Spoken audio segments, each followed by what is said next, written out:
Hello दोस्तों। आज का जो यह केस है जो कि वेस्ट बंगाल के कोलकाता के एक मेडिकल कॉलेज में हुआ है। दोस्तों, इस केस को हम शुरुआत कर चलिए शुरू करते हैं।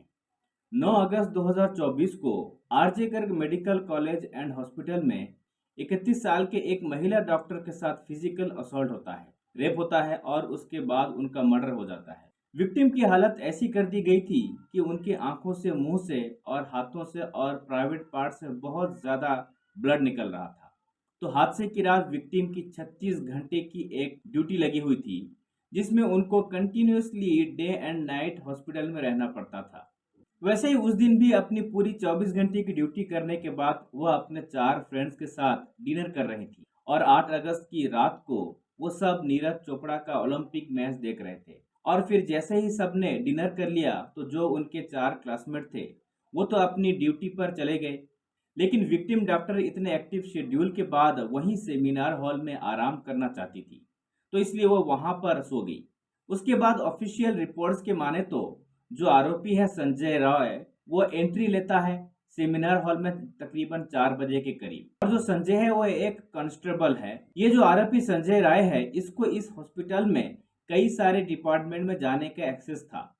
तो बस इसी चीज का फायदा उठाते हुए जो आरोपी है वो सेमिनार हॉल में गए और विक्टिम डॉक्टर का रेप किया और उसके बाद मर्डर कर दिया। फिर कुछ 7:30 बजे विक्टिम की बॉडी वहां के ऑफिशियल को मिली, लेकिन अभी भी इस बात की कोई पुष्टि नहीं हुई है कि सबसे पहले उस बॉडी को किसने देखा था। कायदे से सबसे पहले विक्टिम डॉक्टर में पेरेंट्स को कॉल करना चाहिए और उनको यह सारी इंफॉर्मेशन देनी चाहिए। लेकिन इस इंसिडेंट की जो खबर थी वो उनके पेरेंट्स को तकरीबन सुबह 10:30 बजे मिली और उसमें भी ये स्टार्टिंग में बोला गया कि आपकी बेटी काफ़ी बीमार है। और जब कंटिन्यूसली पेरेंट्स कॉल करने लगे तो उनको बताया गया कि उनकी जो बेटी है वो सुसाइड कर लिया है। फिर उस टाइम उनकी फैमिली में जितने लोग थे और आस पड़ोस के लोग भी थे, वो सब कॉलेज की तरफ भागते आए और वहां पर उन लोगों को 3 घंटा इंतजार करना पड़ा। दोस्तों, विक्टिम के पेरेंट्स रो रहे थे कि प्लीज हमें अपनी बेटी को देखने दो, लेकिन उनको 3 घंटे तक इंतजार कराया गया।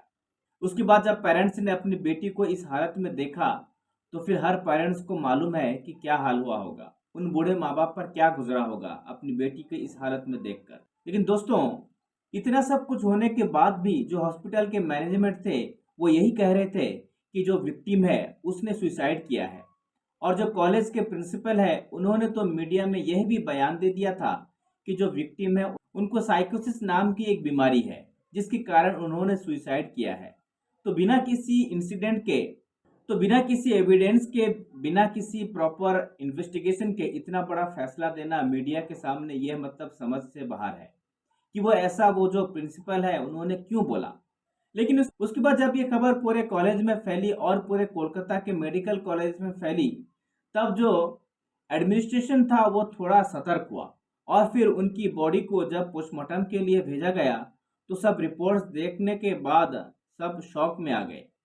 पोस्टमार्टम रिपोर्ट ने यह साफ कर दिया था कि उन्हें बहुत ही बुरी तरीके से मारा गया था, बहुत ही बुरी तरीके से रेप किया गया था। उनका एब्डोमेन राइट हैंड उनका एब्डोमेन राइट हैंड लिप्स बहुत ही बुरी तरीके से इंजर्ड थे और यहाँ तक कि उनका जो कलर बोन था वो एकदम क्रश हो रखा था। तो पोस्टमार्टम रिपोर्ट के आने के बाद तो यह साफ हो गया था कि यह कोई भी सुसाइड नहीं है और यह साफ तौर पर यही पता लग रहा था कि यह एक मर्डर है। उसके बाद हॉस्पिटल का जब सीसीटीवी फुटेज चेक हुआ तो वहां पे जो आरोपी है संजय राय, वो करीबन 4 बजे हॉस्पिटल में जाते हुए दिखा और करीबन 6 बजे वो उस सेमिनार हॉल से बाहर आता है। और फिर शक संजय रॉय पे तब हुआ जब उनके कानों में एक ब्लूटूथ हेडफोन लगा हुआ था, जो कि बाद में विक्टिम डॉक्टर की बॉडी के पास वो ब्लूटूथ हेडसेट मिला। और फिर उसके बाद बहुत ही आसानी से संजय राय ने अपना जो गुनाह था वो कबूल कर लिया। पुलिस को सारा बयान दे दिया कि ये सारी की सारी जो करतूत थी वो मैंने ही करी थी। लेकिन संजय राय ने ऐसा क्यों किया कुछ भी नहीं बताया और इसका रीजन क्या था, वो ऐसा क्यों रेप किया और हत्या किया, वो कुछ भी नहीं बताया। दोस्तों, इसके बाद जो विक्टिम की बॉडी थी उसको ढंग से दोबारा एग्जामिन किया गया और फिर अब रिपोर्ट्स आई तो सब हैरान रह गए। दोस्तों, दोबारा रिपोर्ट से साफ पता चला कि यह किसी एक इंसान का काम नहीं है, यह एक गैंग रेप है। फिर यह जब खबर सबको पता चली तो जो कॉलेज के प्रिंसिपल थे सबसे पहले तो उन्होंने रिजाइन दिया, और जो आरजीकर कॉलेज के स्टूडेंट थे और जो भी हॉस्पिटल स्टाफ था वो सारे के सारे प्रोटेस्ट पर आ गए। उसके बाद धीरे धीरे जो कोलकाता के और भी मेडिकल कॉलेजेस थे वो सब भी प्रदर्शन करने लग गए, सड़क पर उतर आए।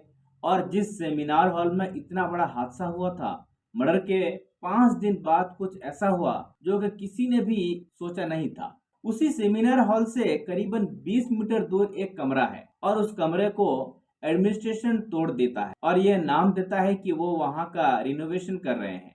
और जब कॉलेज में इतना बड़ा कोई हादसा हो रखा हो, इतना बड़ा केस चल रहा हो, तो कोई कैसे इतने जल्दी रिनोवेशन के बारे में सोच सकता है। तो इस चीज से भी एक चीज साफ हो जाती है कि जो हॉस्पिटल के लोग हैं वो कुछ ना कुछ तो छुपा रहे हैं।